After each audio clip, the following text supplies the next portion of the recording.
डोक्याला हात लावून बसतात, की $1-1 बी रोज मिळाले तर $500 दिवसाला होतात. तुमची फाईट कोणासोबत आहे? मोठ्या-मोठ्या लोकांसोबत आहे. हे गाईज वेलकम बॅक. तर हा माझा पहिला व्हिडिओ आहे. तर या व्हिडिओमध्ये आपण बघूयात ट्रेडिंगचा संपूर्ण रोड मॅप. तर ट्रेडिंग तर सगळ्यालाच करायची आहे, बट कसं स्टार्ट करायची, स्टेप बाय स्टेप कसं शिकायचं हे कुणालाच माहिती नाही.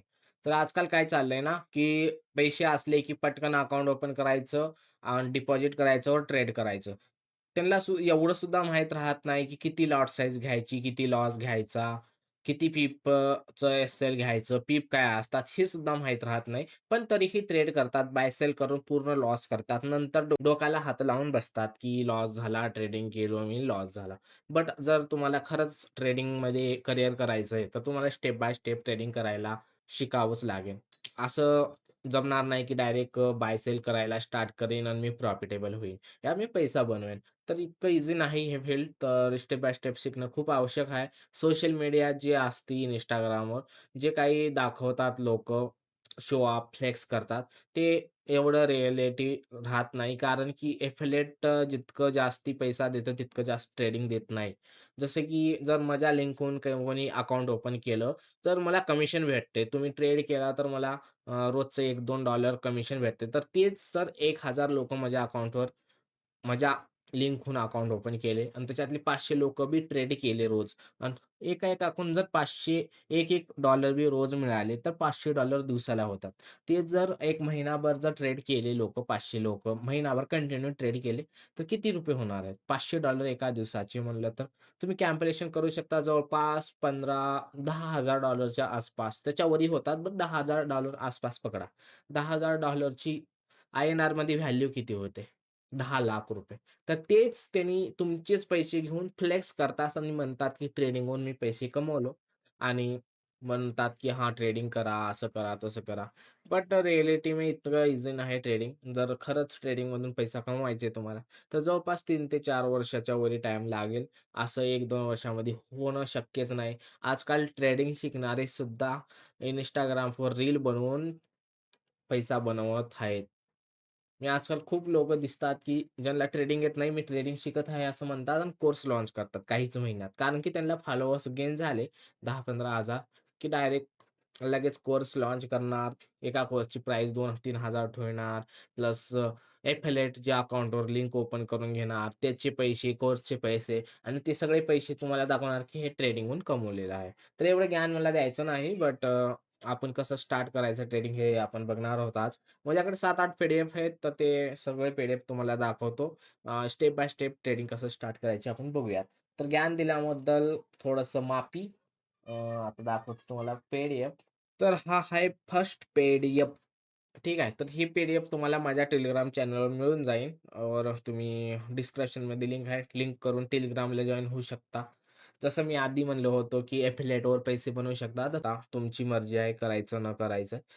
तर हा पी-डी-एफ तुम्हाला माझ्या Telegram चॅनलवर मिळून जाईल. डिस्क्रिप्शनमध्ये लिंक आहे, तर तुम्ही बघू शकता. तर सगळ्यात पहिला टॉपिक आहे बेसिक ऑफ ट्रेडिंग. तर हे डेफिनेशन आहेत 6 मार्केट टाइपचे. स्टॉक मार्केट एक असतं, बाउंड मार्केट असतं, forex, commodity, crypto, index future market. तर हे अलग-अलग टाइप आहेत. असं तर जवळपास 10-12 मार्केट टाइप आहेत, बट मी 6च मार्केट इथं घेतलोय. ठीक आहे. तर स्टॉक मार्केट म्हणजे जे कंट्री असते, जसं इंडिया आहे आपला, तर त्या कंट्रीचं मार्केट असतं, त्याला स्टॉक मार्केट म्हणतात. बॉन्ड मार्केट म्हणजे गव्हर्नमेंट जे बॉन्ड रिलीज करते, त्याला बॉन्ड मार्केट म्हणतात. फॉरेक्स मार्केट आणि म्हणजे अलग-अलग जे कंट्री आहेत, पूर्ण देश त्यांची अलग-अलग जे करन्सी असते, तर त्याचं फॉरेक्स मार्केट बोललं जातं. कमोडिटी मार्केट म्हणजे नॅचरल रिसोर्सेस जे नॅचरली मिळतं आपल्याला. आपण बनवू शकत नाही, बट नॅचरली मिळतं. जसं क्रूड ऑइल असतं, गोल्ड, सिल्व्हर, गॅस, ऑइल, तर हे नॅचरल रिसोर्सेस म्हणजे कमोडिटी. क्रिप्टो मार्केट म्हणजे digital currency, index future option तर तुम्हाला माहीतच असेल. ठीक आहे. तर ह्याच्यावर पूर्ण डेफिनेशन लिहिलेली आहे ऑलरेडी पी-डी-एफ मी तुम्हाला दाखवतो लास्टला. तर हे तुम्हाला माहीत करून घ्यायचं आहे, की मार्केट काय असतं. त्याच्यानंतर दुसरं आहे सगळ्यात इम्पोर्टंट टॉपिक मार्केट पार्टिसिपंट्स. तुमच्या विरोधी कोण-कोण आहेत, म्हणजे तुमच्या अपोजिट कोण-कोण आहात. Mutual fund, bank, investment firms आणि हेज फंड. एक कंपनी तुमच्या विरुद्ध ट्रेड करतात. तुमची फाईट कोणासोबत आहे?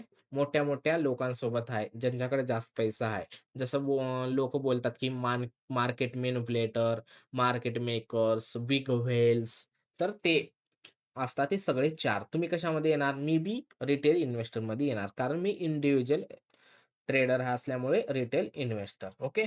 नंतर मेकॅनिक्स ऑफ ट्रेडिंग काय असतं? मेकॅनिक ऑफ ट्रेडिंगमध्ये तुम्हाला 3 पार्ट आहेत. Brokers, trading platform, order type. Brokers का म्हणजे तुम्ही कोणत्या ब्रोकरमध्ये अकाउंट ओपन केला त्याच्यामध्ये ट्रेड करतात, ते ब्रोकर.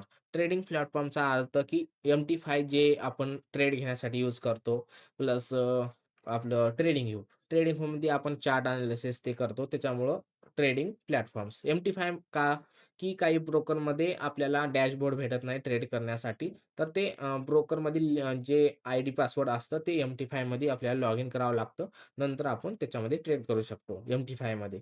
ते MT5चं यूज करू शकता. तर ट्रेडिंग प्लॅटफॉर्म तुम्हाला समजले. Order type. तर ऑर्डर टाइप खूप प्रकारचे असतात. ते ऑर्डर टाइप कोणत्या टाईमाला कोणतं यूज करायचं ते माहीत करून घ्यायचं आहे. फक्त तुम्हाला नॉलेज असायला हवी.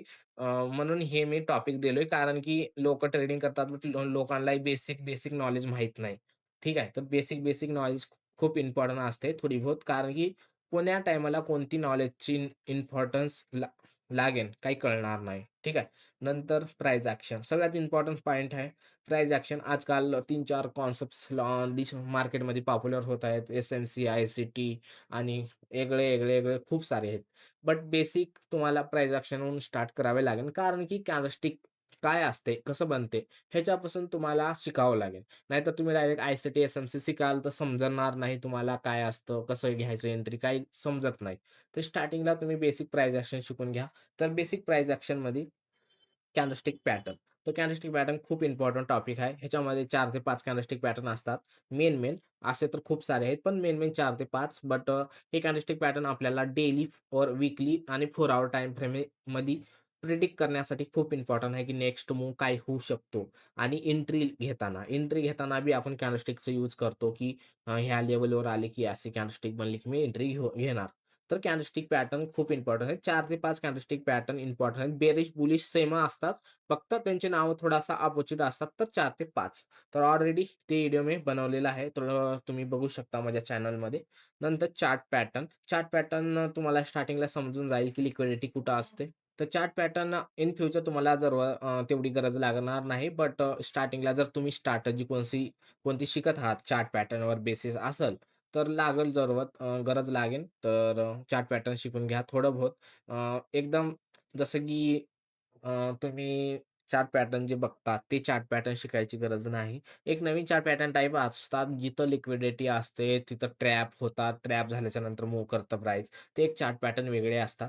जे पॉप्युलर जे आहेत सध्या सांगतात लोकं, ते नाहीत. थोडेसे अलग चार्ट पॅटर्न असतात. ते तुम्हाला मी PDF शेअर करेन Telegramला. ठीक आहे. नंतर support, resistance, trend line.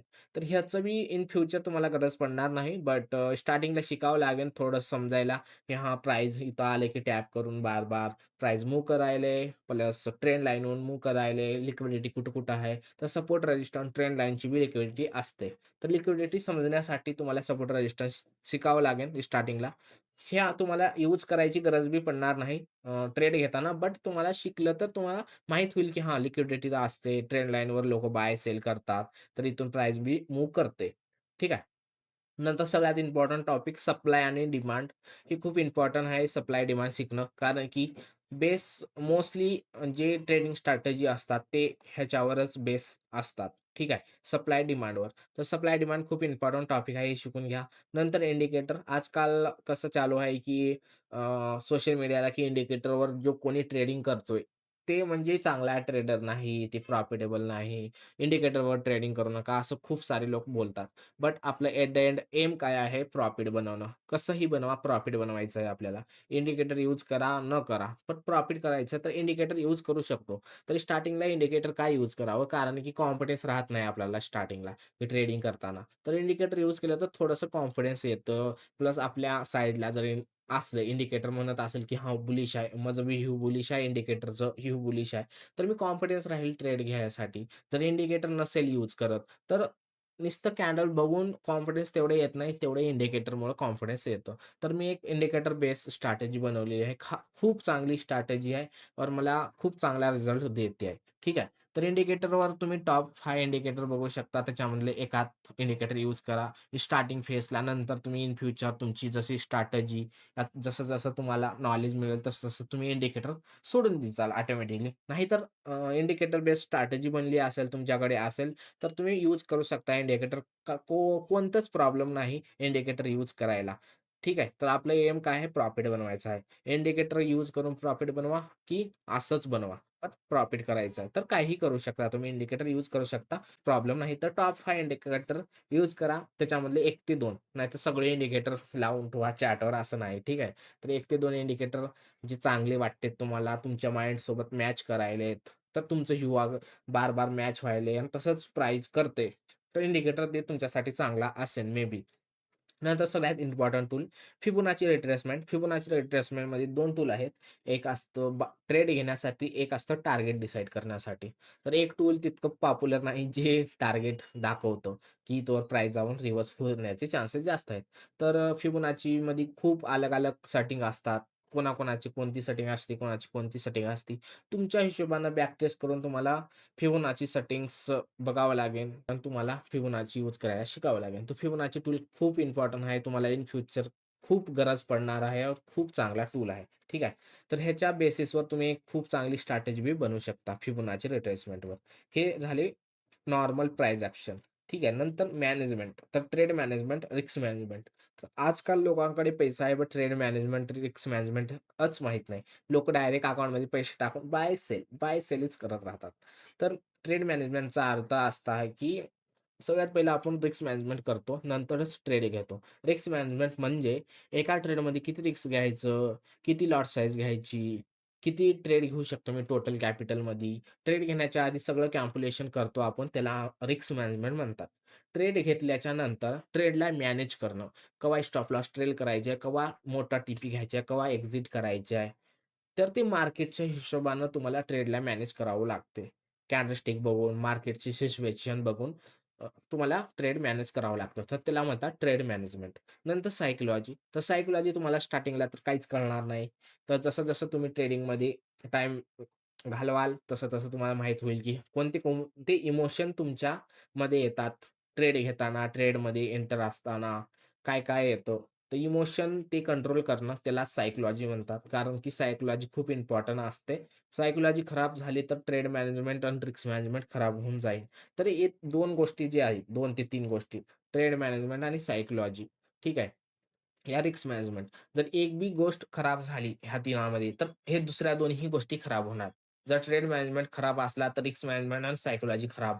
Psychology खराब, तर रिस्क मॅनेजमेंट, ट्रेड मॅनेजमेंट खराब. जर ट्रेड मॅनेजमेंट खराब, तर सायकॉलॉजी आणि रिस्क मॅनेजमेंट खराब. तर हे होऊ शकतं. तर मोस्टली याच्यामध्येच लोकं लॉस करतात मोस्टली. तर हे जे 3 टॉपिक आहेत, मॅनेजमेंटमधले 2 आणि सायकॉलॉजी तर खूप इम्पोर्टंट आहेत. हे तुम्हाला जाणून घ्यायला पाहिजे. नंतर तुम्हाला अडवान्स नॉलेज जे मी हे तर खरं तर एक खूप इम्पोर्टंट नॉलेज आहे. बट तुम्हाला बेसिक प्राईस ॲक्शनमध्येही लिहिलोय. कारण की स्टार्टिंगला तुम्ही हे शिकाल, तर तुम्ही प्राईस बघणार मार्केटमध्ये. तर त्यावेळेस तुम्हाला हे टाईम, हे मार्केट सेशन 3 टाइपचे, 4 टाइपचे मार्केट सेशन आहेत. तसं तर बट 3च मार्केट सेशन बोलतात लोकं.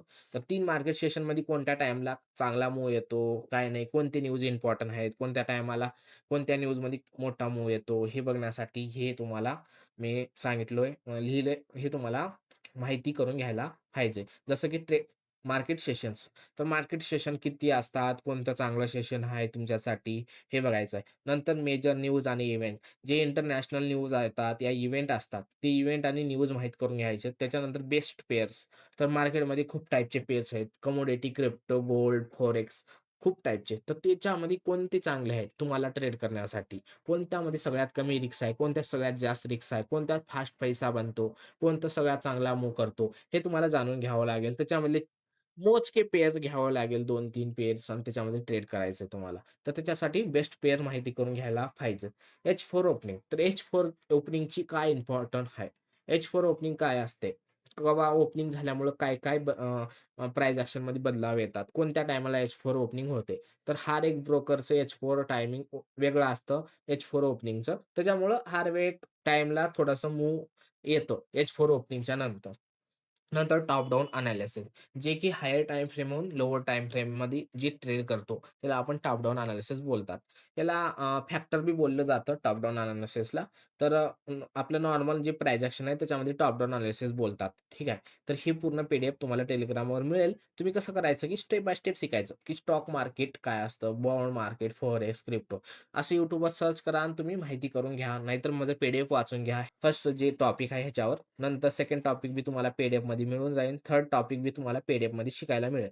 ह्याच्यानंतर जे फोर्थ टॉपिक आहे, ह्याच्यानंतर तुम्हाला हा पूर्ण व्हिडिओ बघावा लागेल. तुम्हाला स्वतः शिकावं लागेल. ह्याची काही व्हिडिओ मी माझ्या YouTube चॅनलवर अपलोड बी करेन आणि तुम्हाला शिकावं लागेल. तुम्हाला तुम्ही पर्सनली YouTubeवर सर्च करून हे पूर्ण टॉपिक शिकून घ्यावे लागतील. तर हे पी-डी-एफ तुम्हाला Telegramवर मी देईन. ठीक आहे. आता दुसरं आपण पी-डी-एफ बघूयात, जे की अडमास मार्केट नॉलेज या स्ट्रक्चर. ठीक आहे. ॲडव्हान्स नॉलेज आय-सी-टी एस-एम-सीचं हे सगळ्यात इम्पोर्टंट पार्ट आहे. कारण की आय-सी-टी एस-एम-सी ऑलमोस्ट सेम आहे. थोडंसं एंट्री मॉडेल्स चेंज आहेत आणि थोडेसे काही जागी नाव वेगळे-वेगळे आहेत. ठीक आहे. तर market structure, break of structure, BOS काय असतं? नंतर चेंज ऑफ कॅरेक्टर, आय-सी-टीमध्ये एम-एस-एस बोलतात ह्याला. Market structure structure shift. ठीक आहे. इन्व्हेस्टमेंट. तर इन्व्हेस्टमेंटचे 2 टाइप असतात. कोणी बोलतात, की investment first change of character जे असतं त्यालाच इन्व्हेस्टमेंट बोलतात. आणि काही लोकं जे main buying area, selling area असतं त्याच्या जवळ येऊन त्याला टॅब न करणार ते प्राईस जर मूव्ह करतं, तर त्याला बी इन्व्हेस्टमेंट बोलतात. इन्व्हेस्टमेंटचे 2 टाइप आहेत, तर अलग-अलग जण अलग-अलग बोलते. ठीक आहे. तर कोणीही चुकीचं नाही असं बोलावं लागेल आपल्याला, कारण की आपण बी एकूण एकाकडून शिकलात, तर जसं की त्याच्यामुळं थोडेसे लॅक होतं. ओके. नंतर गॅप्स खूप टाइपचे असतात. 3-4 प्रकारचे, पण मी दोन्ही टाइपचे घेतलो इथं. त्याच्यामध्ये फेअर व्हॅल्यू गॅप, इम्बॅलन्स म्हणजे जे गॅप अप गॅप डाउन होतं ते पण. व्हॅल्यू गॅप म्हणजे कॅन्डलचं गॅप अप होतं. त्याला आपण गॅप्स बोलतो. ठीक आहे. तर फेअर व्हॅल्यू गॅप्सचं इम्पोर्टंट आहे, कारण की आपण ऑर्डर ब्लॉक जो मार्क करतो ते फेअर व्हॅल्यू गॅपला रेफरन्स देऊनच आयडेंटिफाय करतो. ठीक आहे. म्हणजे ऑर्डर ब्लॉक आयडेंटिफाय करतो. त्याच्यानंतर आपलं येतंय ब्लॉक्स. 5-6 टाइपचे ब्लॉक्स आहेत, पण मी 4च घेतले इथं. कारण की हेच आपल्याला इम्पोर्टंट आहेत. Order block, breaker block, medication और रिजेक्शन. रिजेक्शन आणि ऑर्डर ब्लॉक सेमच आहेत. म्हणजे एकाच लेव्हलला बोललं जातं. थोडंसं मार्क करण्याचं तरीका म्हणजे वेगवेगळ्या टाइपचं मार्क करतात थोडंसं. बट सेम आहे. ब्रेकर ब्लॉक आणि मेडिकेशन ब्लॉक सेमच असतात. बट स्ट्रक्चर शिफ्ट या स्ट्रक्चर चेंज झालं तरच ते ब्लॉक्सचे नावं चेंज होतात. तर हे 4 ब्लॉक्स आहेत, त्याच्यावर आपण स्ट्रॅटेजी बनवू शकतो. नंतर liquidity, internal, external, time base, buy side, sell side, trend line, swing high आणि swing low. Swing high, swing low हे खूप इम्पोर्टंट आहे लिक्विडिटी समजण्यासाठी. म्हणजे सपोर्ट रेझिस्टन्सच्या खाली लिक्विडिटी जी असते, ती सपोर्ट रेझिस्टन्स आपण कशाला म्हणतो? स्विंग हाय आणि स्विंग लोला. तर तेच आपली लिक्विडिटी बी असते. तर स्विंग हाय, स्विंग लोची लिक्विडिटी. नंतर एंट्री मॉडेल. तर एंट्री मॉडेल खूप टाइपचे असतात. जसं की मी इथं आय-सी-टी, एस-एम-सीची काही एंट्री मॉडेल लिहिलोय. तर हे एंट्री मॉडेल खूप वेगळ्या टाइपच्या असतात. बट कॉम्प्लिकेटेड असतात. ठीक आहे. तर तुम्हाला हे जर समजत नसेल, तर तुम्ही स्वतः एंट्री मॉडेल बनवू शकता. स्वतः स्ट्रॅटेजी बनवू शकता. स्ट्रॅटेजी आणि एंट्री मॉडेल सेमच. एंट्री मॉडेलचा अर्थ हेच, की तुम्ही कसं ट्रेड घेता, कसं एंट्री करता आणि स्ट्रॅटेजी म्हणजे आपलं तेच, की आपण कसं ट्रेड करतो, कशाचा रेफरन्स घेऊन ट्रेड करतो. तर एंट्री मॉडेल. त्याच्यानंतर फॅक्टर. फॅक्टर म्हणजे higher time frame, lower time frame. जसं टॉप डाउन एनालिसिस होतं तसंच फॅक्टर होतं. तर higher time frame, lower time frame 7 topic जे आहे, तर त्याच्यामध्ये म्हणजे 4 अवरचं कोणतं लेव्हल आहे, तर त्याला मी कोणत्या टाईम फ्रेममध्ये जाऊन ट्रेड घेऊ शकतो. जसं की 1 अवरचं लेव्हल आहे, H1चं लेव्हल आहे. त्याच्यावर म्हणजे मला बाय करायचं आहे. तर तिथं मी 5 मिनिटाची हेल्दी कॅन्डल मी एंट्री घेऊ शकतो. तर त्यालाच हायर टाईम फ्रेम आणि लोअर टाईम फ्रेम म्हणतात. तर हे काही तुम्हाला शिकायचं आहे. त्याच्यानंतर आणि बघूत आपण किती पी-डी-एफ आहेत. असे तर खूप पी-डी-एफ आहेत, बट तुम्हाला दाखवायचं काम आहे माझं, की कसं तुम्हाला स्टेप बाय स्टेप ट्रेडिंग शिकायचंय. ठीक आहे. नंतर तुम्हाला आय-सी-टी, एस-एम-सी झालं दोन्ही. न्यूज. तर हे न्यूजचं एक पी-डी-एफ बनवलंय मी. 1 इयर म्हणजे 4 क्वार्टर असतात 1 इयरमध्ये. 1 क्वार्टर म्हणजे 3 मंथ. 3 मंथचं 1 क्वार्टर असतं. फर्स्ट क्वार्टर आणि लास्ट क्वार्टर सगळ्यात खराब असतं. सेकंड आणि थर्ड क्वार्टर सगळ्यात चांगलं असतं. स्मूथ मार्केट चालतं. फर्स्ट क्वार्टर स्टार्टिंगचं इयर असतं त्याच्यामुळं थोडंसं व्हॅलेटाईल असतं. लास्ट क्वार्टर बी लास्टचं इयर असतं त्याच्यामुळे व्हॅलेटाईल असतं. आणि मोस्टली लास्ट क्वार्टरमध्ये जे प्रोफेशनल ट्रेडर असतात, जे प्रॉफिटेबल या जास्त फंड घेऊन ट्रेड करतात, त्यांनी ट्रेड करत नाहीत मोस्टली. वीकेंडमध्ये जातात. कारण क्रिसमस असते ना लास्ट क्वार्टरमध्ये त्याच्यामुळं त्यांनी ट्रेड करणार जास्ती. ठीक आहे. नंतर जर तुम्हाला न्यूज माहिती करून घ्यायची तर 11 न्यूज येतात एका महिन्यात आणि एका क्वार्टरमध्ये. तर एका क्वार्टरमध्ये सगळे न्यूज किती बार येतात. जसं 3, 3, 3, 3 एका महिन्याला 1-1 न्यूज येते सगळे. काही न्यूज 1 बार, 2 बार येतात. बाकी सगळे 3-3दा येतात एका महिन्यात. हे डेली लिहिलेलं आहे. महिन्याच्या कोणत्या वीकमध्ये येतात हे बी दाखवलंय. Weekly month first week, second week, third week, वर्षातून 8 वेळा. 4th वीक लास्ट क्वार्टरचं जे जी-डी-पी ची न्यूज येते, ते क्वार्टरच्या एंडला येते. 4th वीकला. सी-पी-आय, पी-पी-आय सगळे न्यूजेस जे आहेत, ह्याच्यामधले important news NFE, CPI, FOMC decision, GDP, PP, PC ठीक आहे. एवढ्या अनएम्प्लॉयमेंट क्लेम एवढे न्यूज इम्पोर्टंट आहेत. कोणत्या टायमाला येतात हे बी दाखवलेलं आहे. टायमिंग 6 पी-एम, 7:30 पी-एम ह्या टायमाच्या मध्ये येऊ शकतात. केव्हा ह्या टायमाला येते, केव्हा ह्या टायमाला येते, केव्हा 7 वाजता येते. ते टायमिंग मी दिले आहे. ह्या दोन्ही टायमाच्या मध्ये न्यूज येतात. ओके. तर हे न्यूजचं पी-डी-एफ आहे आपलं. त्याच्यानंतर आपलं दुसरं पी-डी-एफ आय-सी-टीचं दाखवतो. तर आय-सी-टीचं हे पी-डी-एफ तुम्हाला थोडंसं वाचलं तर समजून जाईल. आय-सी-टी काय कन्सेप्ट्स आहे, कसं तयार होतं, कसं एंट्री एक्झिट करतात. तर by side liquidity, sell side liquidity जसं आता दाखवलं. डिस्प्लेसमेंट हे market structure shift, change of character हे खूप अलग-अलग टॉपिक आहेत आय-सी-टीचे. आता एस-एम-सी पी-डी-एफ. तर एस-एम-सीचं पी-डी-एफ आहे.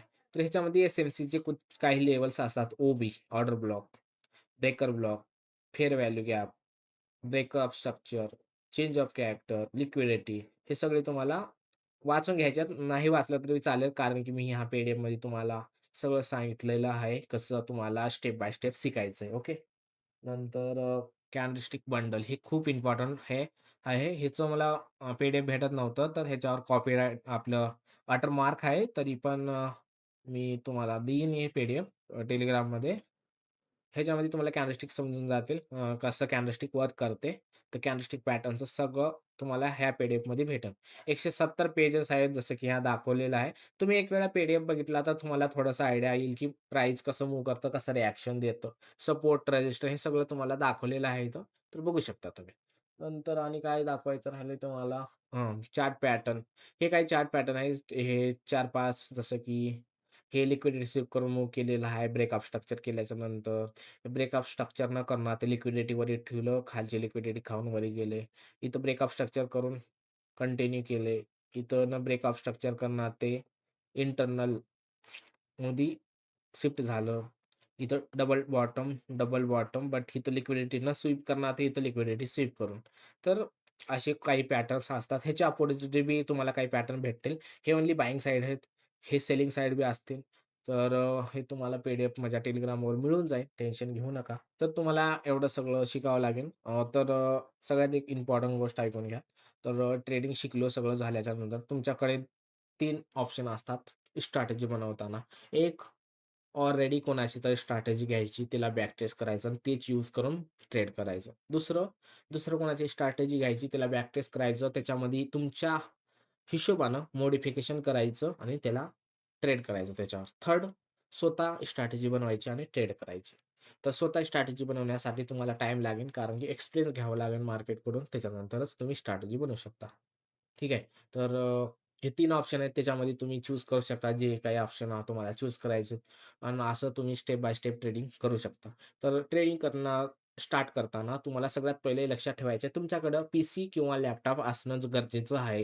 नाहीतर असं समजूच नका, की मी मोबाईलवर ट्रेडिंग करतो, 5,000 अकाउंटमध्ये डिपॉझिट करतो, कोणाची तर लाईव्ह स्ट्रीम बघतो, प्रॉफिट करतो आणि मी पीसी, लॅपटॉप घेतो. असं शक्यच नाही, होणार नाही. कधी तर तुम्हाला प्रॉफिट दिसेल, बट ॲट द एंड तुम्ही लॉस करणार जर तुम्ही पूर्ण शिकणार नाही तर. तर शिकायचं असेल तर पीसी किंवा लॅपटॉप घेणं खूप इम्पोर्टंट आहे. तर घ्या. नंतरच तुम्ही ट्रेडिंग करा. अकाउंटमध्ये ₹1 बी घालवू नका. जवळपास 1 ते 1.5 वर्षापर्यंत. कारण की स्टार्टिंगला तुम्हाला बेसिकच शिकावं लागेल सगळं, की स्ट्रॅटेजी बनवून जेपर्यंत तुम्हाला पूर्ण किती लॉट साइज घ्यायचे आहेत, किती क्वांटिटी घ्यायचे, रिस्क मॅनेजमेंट काय असतं, सगळं डिटेल जोपर्यंत माहीत होणार नाही, तोपर्यंत तुम्ही ₹1 बी घालवू नका. ठीक आहे. तर ह्या व्हिडिओमध्ये इतकंच. आपण भेटूया नेक्स्ट व्हिडिओमध्ये. त्याच्यामध्ये तुम्हाला स्टेप बाय स्टेप जे काही मी तुम्हाला सांगितलोय, ह्या टॉपिकवर मी व्हिडिओ घेऊन येईन. तर मिळूया नेक्स्ट व्हिडिओमध्ये. Thank you for watching.